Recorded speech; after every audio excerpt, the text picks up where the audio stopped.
Greetings. We come now to Vijñāna-bhairava-tantra, verse 68, which is a verse on working with sexual energy. Now, this verse has a number of textual challenges, one might say, challenges of interpretation that we will go over carefully, because a lot of people are interested in this verse. We'll explore the different options of how to interpret it.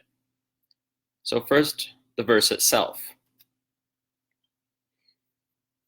Vahner viṣasya madhye tu cittaṃ sukha-mayaṃ kṣipet kevalaṃ vāyu-pūrṇaṃ smarānandena yujyate. One should cast one's attention, or one should cast one's mind full of pleasure into the center point between the fire and the poison with either kevala-kumbhaka or pūraka-kumbhaka. In this way, one is connected to the bliss of sexuality. So my translation already is an interpretation. Whenever we have an ambiguous verse, then every translation is also an interpretation. And the range of interpretations is proportional to the ambiguity of the verse. And here we have a verse that has more than one ambiguity. However, we have some help in interpreting this verse, since it was cited by Kāmadeva in his recognition sutras, specifically his auto-commentary on Recognition Sutra number 18, where he discusses this practice. However, the problem is that the verse itself, and even the explanation that Kāmadeva gives us, is in a kind of code, for lack of a better word, what the tradition sometimes calls sandhya bhasha, or twilight language, this sort of coded language that's used when the practice in question is secret, which is often the case with practices having to do with sexuality or sexual energy.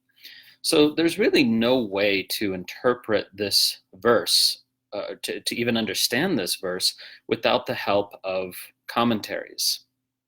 So we also have our commentary from Shivopadhyaya. Now what's interesting is Shivopadhyaya specifically cites Kāmadeva. He comments on the verse in accordance with Kāmadeva's understanding of it. And he gives us a little bit more information. But even then, one has problems. I mean, I think any Sanskritist would have problems or challenges interpreting this verse. And in order to interpret it correctly, or what I hope is correctly, I went and looked at parallel passages as well, specifically passages in the Sri Vidya scriptures that utilized this technical terminology of the fire and the poison and so on.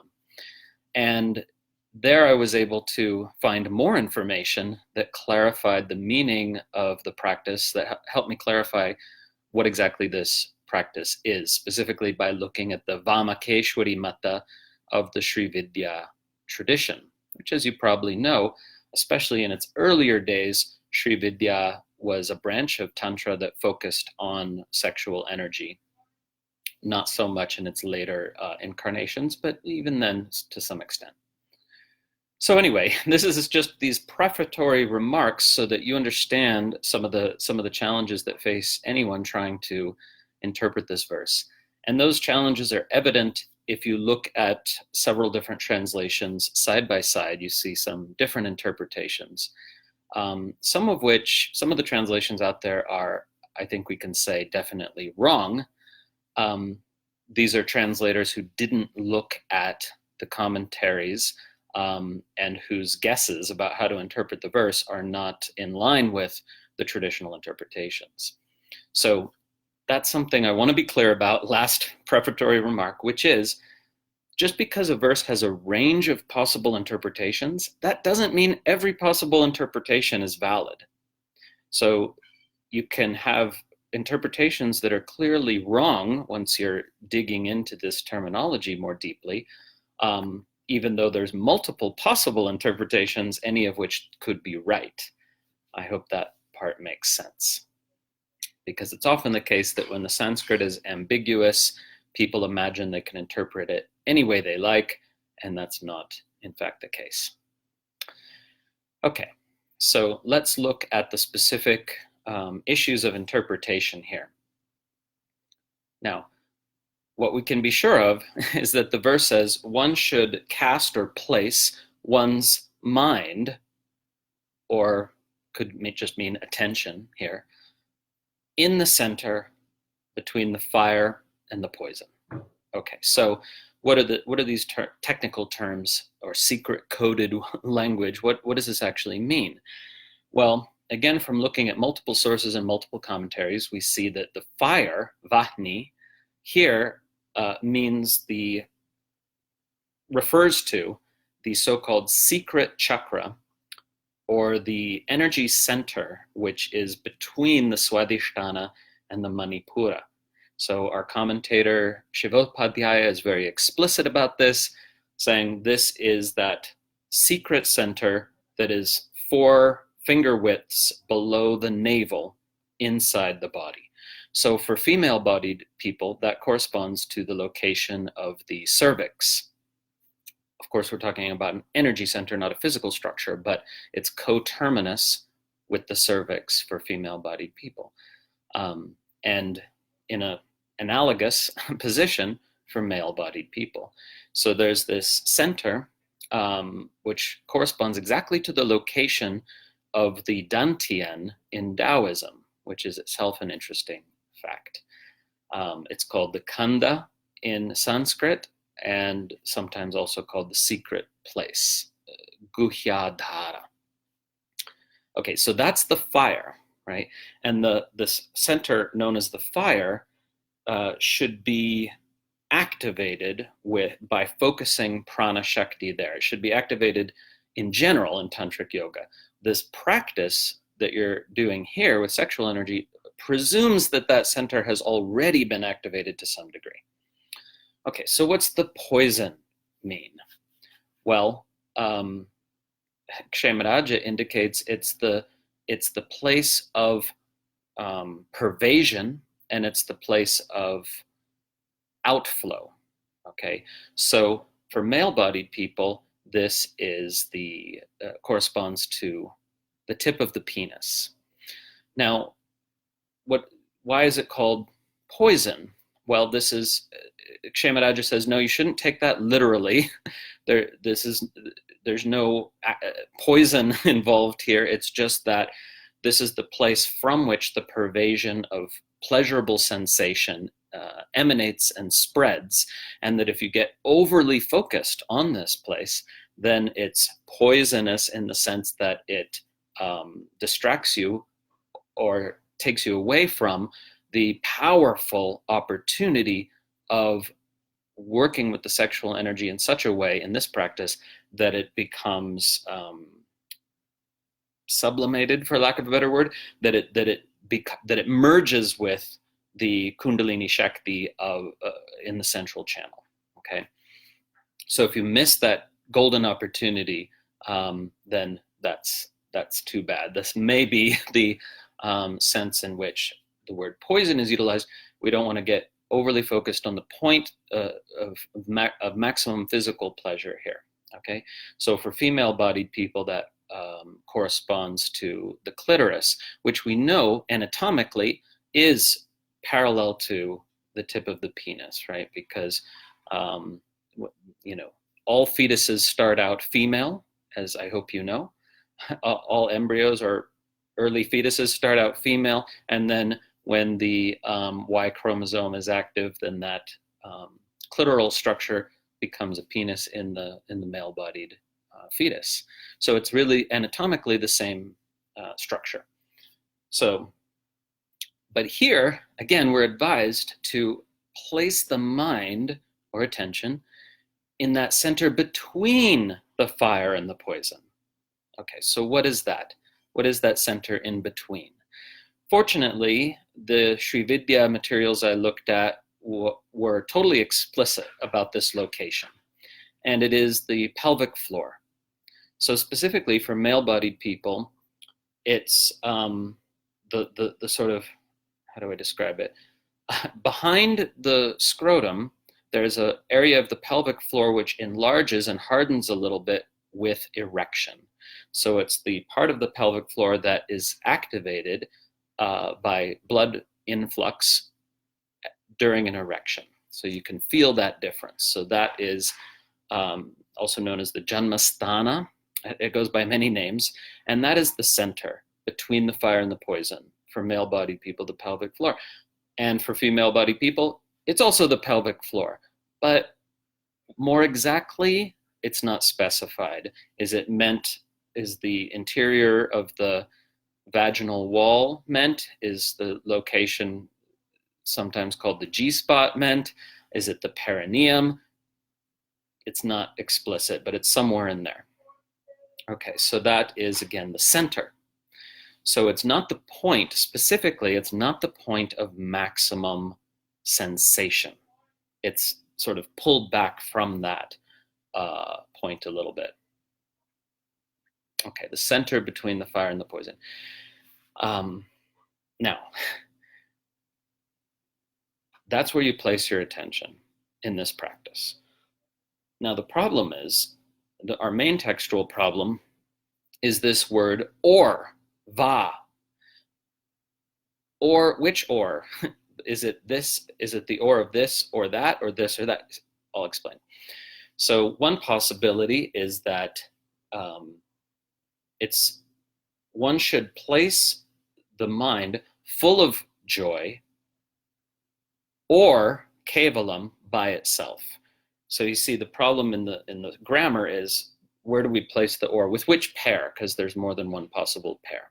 So it may be saying, place the mind full of bliss in that point, or just by itself, meaning to say, even if you're not experiencing lots of joy in flooding your awareness or your mind, still you can do the practice. The practice will still work. That might be what's meant here. That would be the reading, sukha-mayaṃ, full of joy or full of happiness or bliss, or kevalaṃ by itself. So even if the mind isn't pervaded by bliss, still put it there. Put it in that point. That's one possibility. Another possibility is that it's saying you should place the mind there full of prāṇa shakti. Vāyu-pūrṇaṃ means full of prāṇa shakti, or kevalaṃ by itself, not full of prāṇa shakti. Okay, so I discussed this verse at some length with Kolbjørn Martens, who argued it can't possibly mean that. It can't mean you put the mind there not full of prāṇa shakti, because prāṇa shakti is absolutely vital to the success of this particular practice. Okay, so that was his view as an oral practice tradition teacher.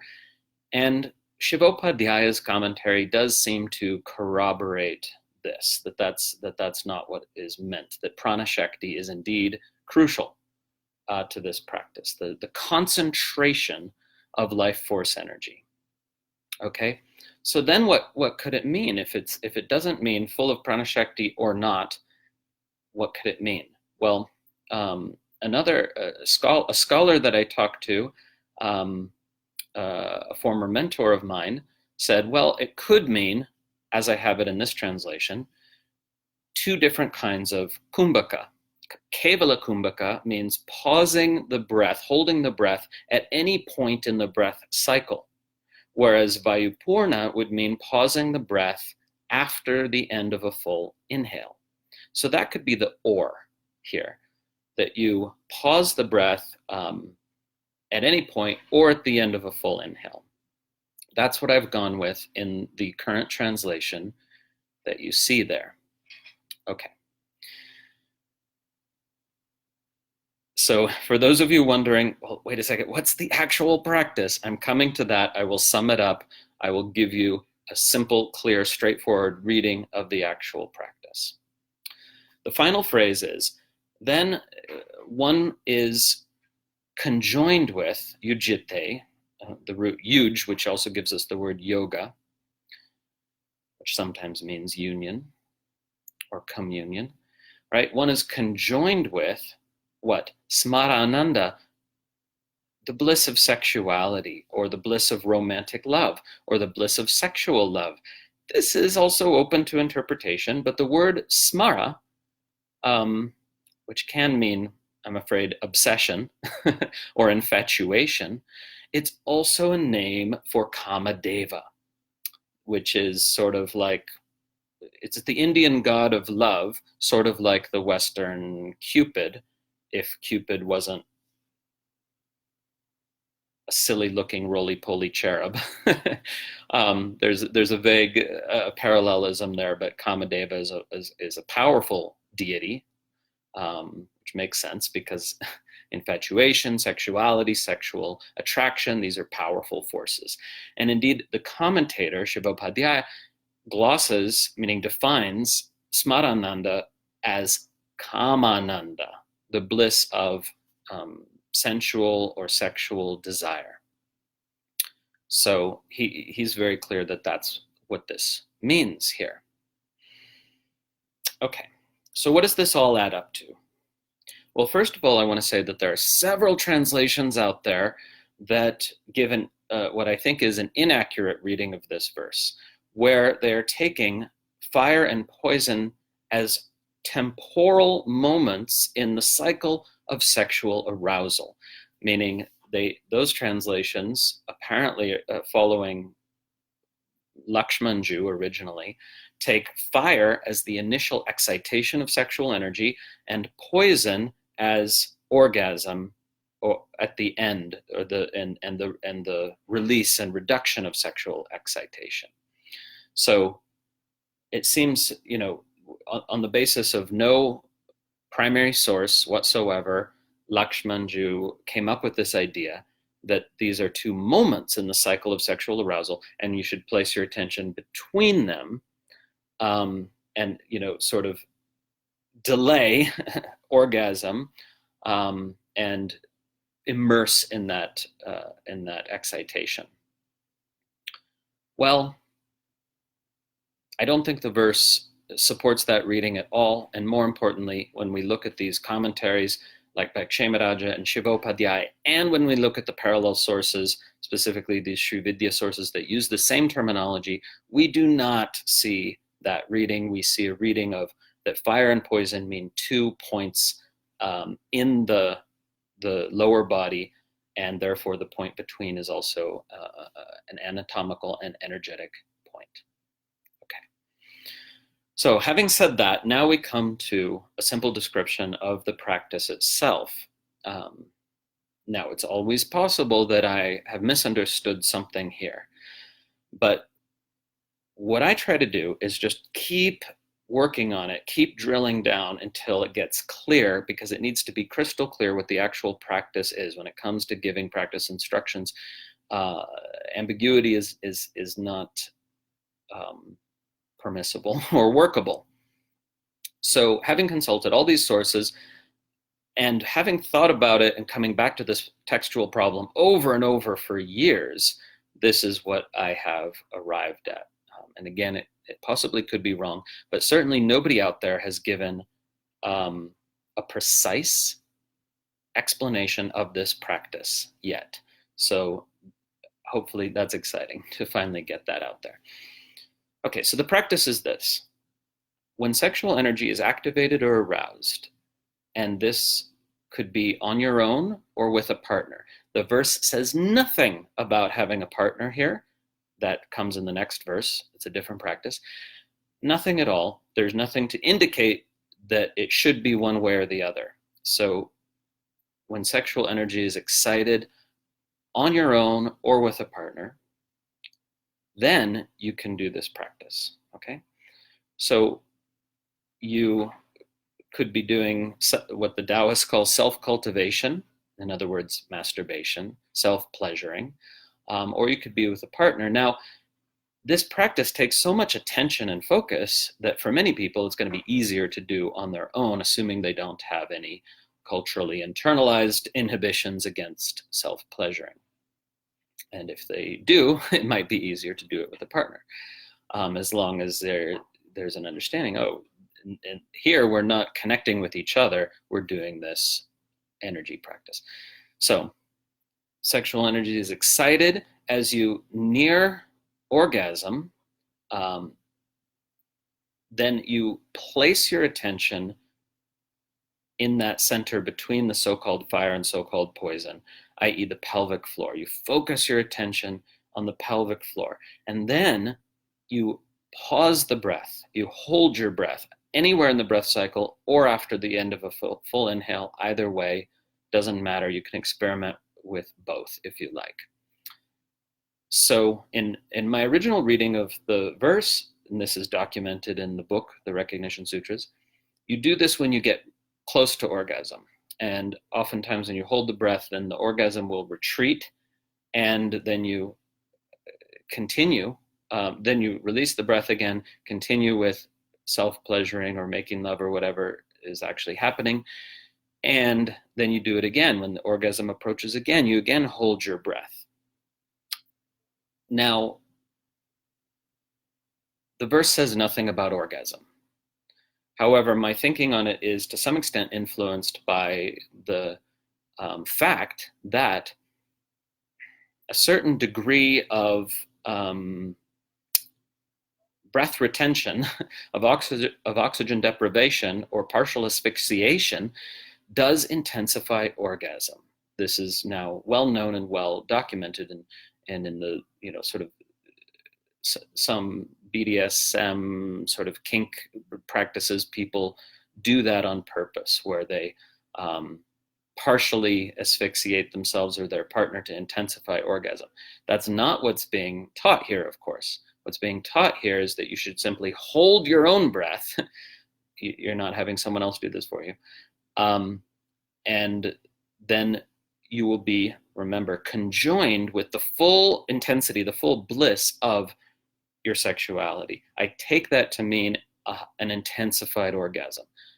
But this part is interpretive. I could be wrong. The verse, again, doesn't mention orgasm.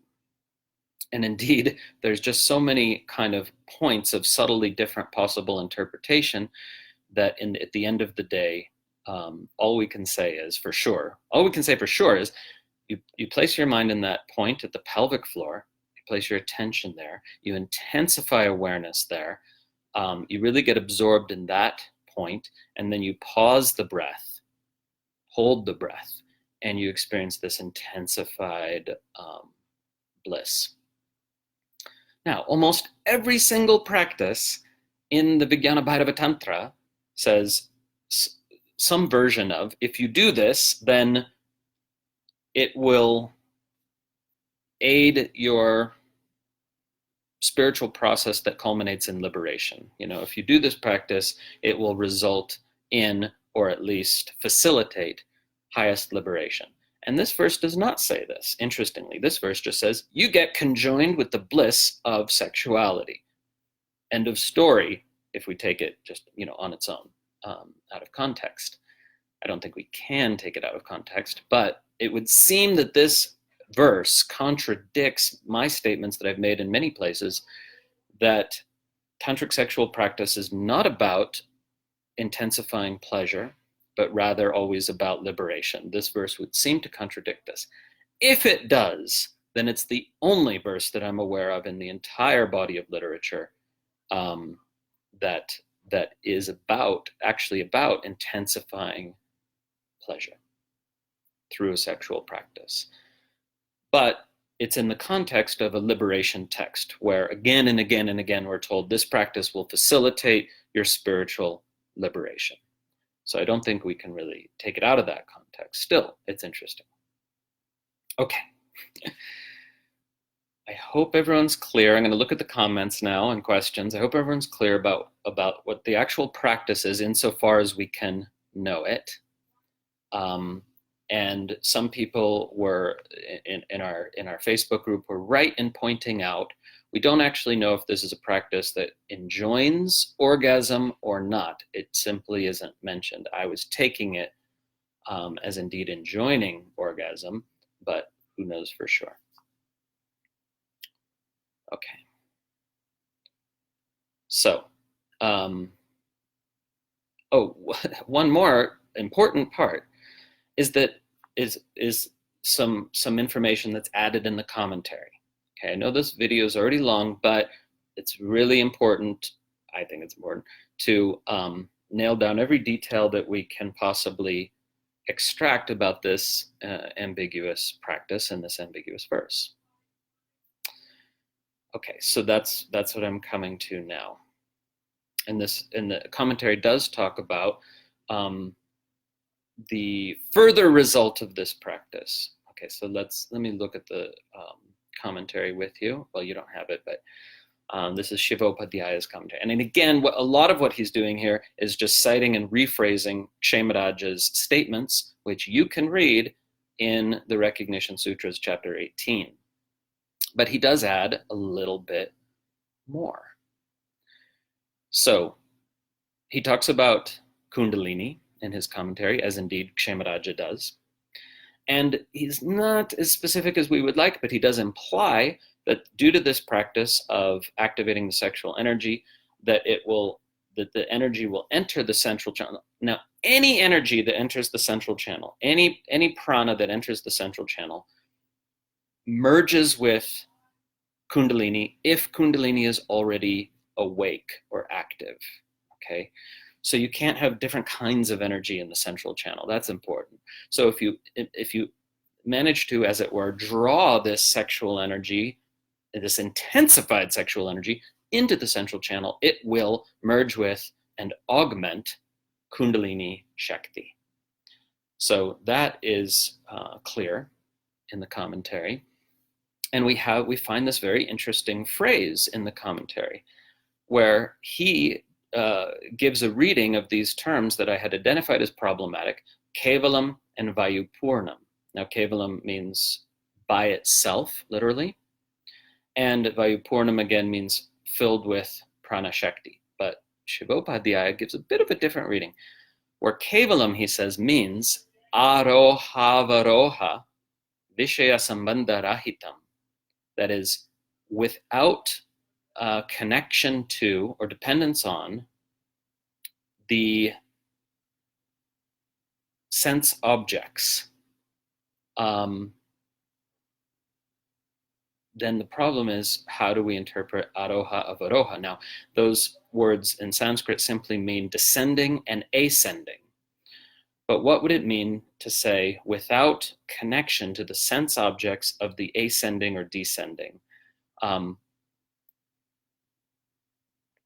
Possibly meaning that when this energy enters the central channel, when the sexual energy enters the central channel, it ceases to be specifically sexual, as it were. Anyway, there's a problem of interpretation there, and I am not totally sure, to be honest, what Shivopadhyāya means, but that's the phrase. And then he says, vāyu-pūrṇaṃ, and this one is also surprising, vāyu-pūrṇaṃ, full of prāṇa shakti, means prāṇa shakti bharitam, full of prāṇa shakti. Okay, that's straightforward.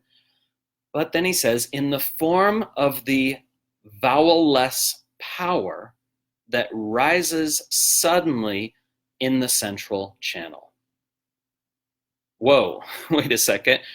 That wasn't mentioned anywhere else. And what's the vowel-less power? It is an esoteric reference to a particular kind of mantra practice where you activate the initial part of a bija mantra, the vowel-less part, the consonant or consonants before the vowel, and you hold it and intensify it in a particular center within the central channel, and then as a result, possibly, that energy suddenly surges up the central channel. Okay, where do we see this practice discussed, or a different version of the same practice? We see it again in the Recognition Sutras, chapter 18, where a heart center practice is given of working with a vowel-less mantric bija, or seed syllable. And the similar terminology is used here by Shivopadhyaya, even though we don't see this in connection with this practice in Kshemarāja's language. If you're having trouble following all this, I understand that. I am trying to summarize quite a lot of thought and subtle nuances in a very short time. But anyway, the point is, commentator Shivopadhyaya says that vāyu-pūrṇaṃ in the verse, full of energy, or full of prāṇa shakti, means full of prāṇa shakti in the form of the vowelless phoneme, that uchara, that rises up the central channel suddenly. So this implies that we should have a mantric component to the sexual energy practice. And one or two group members suggested that, and I said, well, mantra isn't mentioned anywhere in the verse or by Kshemarāja, but it is implied here by Shivopadhyaya. A very esoteric and very specific form of mantric energy activation, which is traditionally given only to initiates, but which I have explained at least to some degree in the Recognition Sutras, chapter 18. Okay. So, is there anything else from the commentary?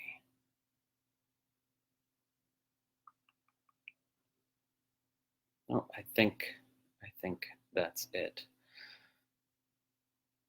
Okay, so if we're going with that reading, then again, back to the verse, kevalaṃ vāyu-pūrṇaṃ would mean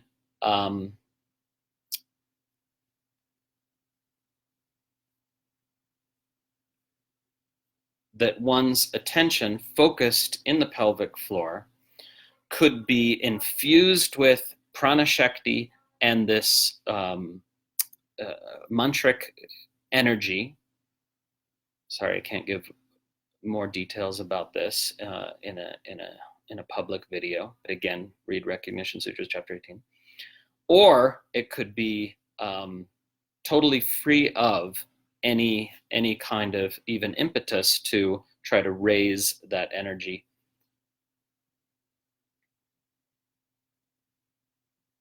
Let me read my translation one more time, because at the end of the day, this is what I'm going with. One should place one's mind full of pleasure into the center point between the fire and the poison, with either kevala-kumbhaka, pausing spontaneously at any point in the breath cycle, or pūraka-kumbhaka, pausing or holding the breath after a full inhale.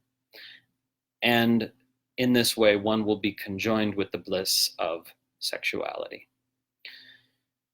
So that's everything I can share about it in a half-hour video. You get to ponder this for yourself, contemplate it, practice it, see what happens, see which of these interpretations seems most compelling to you. Because with this verse, at least, we simply cannot be positive of exactly how to interpret it in line with the original author's intention. Nobody can. So I invite you to explore it should you feel so moved. And that's all for now. Thank you for your patience as I tried to articulate every important aspect of this challenging verse. And thank you to all those who've helped me to understand it directly or indirectly. I found Sri Vidya scholar Anna Golovkova's master's thesis to be helpful in this regard, as well as the Vamakeshwari Mata that she referenced, Sri Vidya text. I found Kolbjorn Martin's suggestions to be helpful in this exploration, and my teacher Somdev Vasudeva. It's a community that together is trying to understand some of these ancient practices, some of which have made it all the way down to the present day, and others of which were lost in obscurity, and now we're having another look at them. Thank you also to all the patrons on Patreon whose support makes this free 2-year-long Vijñāna-bhairava course possible. Okay. Om. For those of you watching live, there will be another video in just a couple minutes.